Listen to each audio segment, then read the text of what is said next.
My communication error that I chose for the final project is communicating my emotions effectively.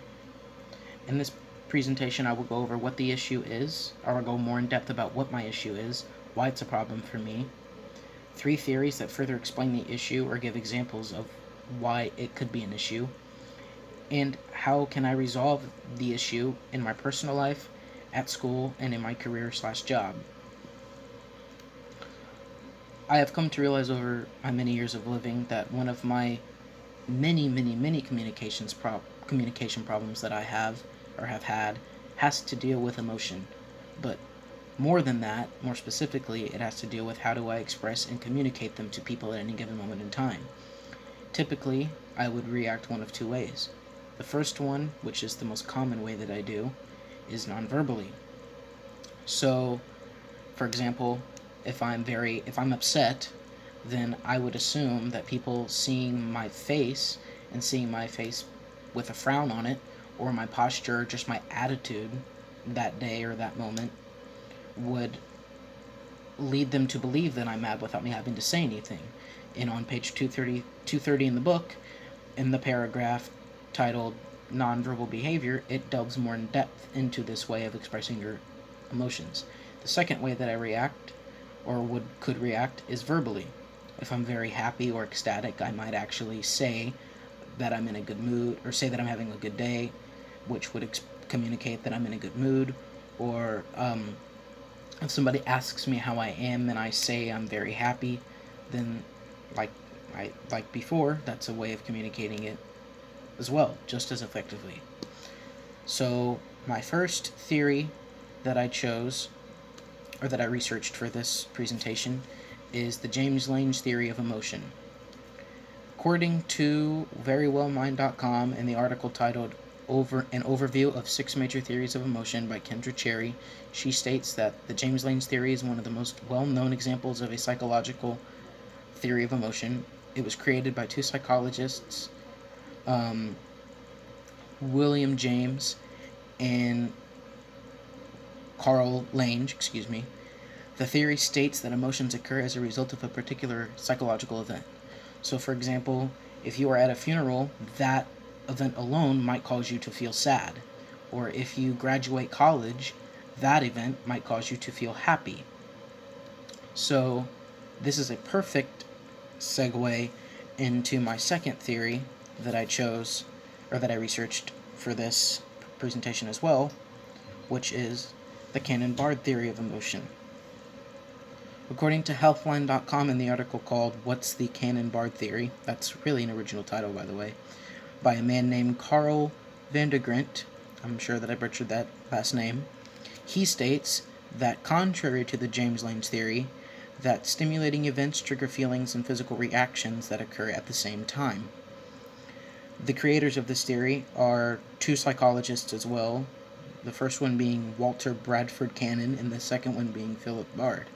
So they believe that along they believe that events themselves don't cause you to feel a certain way, and if they do, that's not the only way that you go about feeling it. They claim that there is an additional reaction, that being physical, that you have, as well as just feeling, angry or sad. So, for example, if you see a snake, that might physically cause you to scream and you might feel scared. So, not only do you just feel it, you're not just feeling scared, there's a physical reaction that occurs as well as a result of you feeling scared. Which leads me to my third and final theory, which is the Sacher-Singer, also known as the 2-factor theory of emotion. According to the website thoughtco.com, in an article entitled "What's the Sacher-Singer Theory of Emotion" by a woman named Elizabeth Hopper, she claims that the Sacher-Singer theory, also known as the 2-factor theory, she claims that the theory suggests that emotions are a product of both psychological and cognitive processes. So she believes that in addition to you feeling a certain way, and in addition to you having a physical reaction, Both of those are part of a process that a person goes through in order to feel anything. So, as the picture shows, a growling dog might cause you to have an increased heart rate. Your brain will label this event as you being scary, as it being a scary or a terrifying event, and then you will feel scared. So it's not just you feeling a certain way, it's not just you feeling it and then physically reacting to an event. It's an entire process that you go through to feel something, whether it be good or bad. And personally for me, um, or for anybody, I don't think anybody really knows that this process is occurring, but she claims that it most definitely is. And I would have to agree with her. So, my solution or solutions that I have been told, have read about, and have found through talking to people that can help me solve this issue would be, first of all, recognize what it is I'm feeling. So, one of the ways that I can better communicate what I'm feeling is to know exactly what I'm feeling.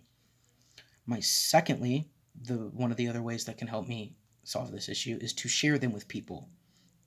That way they know what I'm feeling. So rather than just expecting them to know, if I tell them what I'm feeling, then they will know, and that might cause them to react in a certain way. If I'm feeling happy and I tell them that I'm in a good mood, they'll react happy towards me. If I'm angry or in a bad mood, they'll proceed with their interaction with me accordingly. Thirdly, would be to accept responsibility for what I'm feeling. And this one, I'm still trying to grapple with what that necessarily means, but um, if I had to go off the top of my head, I would assume that that would mean to, if I feel mad, then I have to accept the fact that I'm mad. And what comes along with that would be recognizing that maybe these specific people didn't make me feel this way, so I shouldn't react to them as though they did. And finally, figuring out the best place and time to express said emotions, which to me is the one that really spoke to me. If I just react in a random way at a random time in a random place, that might not only be a wrong way to communicate them, it will certainly be a way of communicating them, but there could potentially be ramifications or consequences that come for that. So being able to be aware of your surroundings might better help me to communicate what I'm feeling and get what I'm trying to say across in the most professional and correct way. So I appreciate you guys tuning in, and I hope that this presentation was sufficient and was enjoyable. And that's all, folks. Thank you.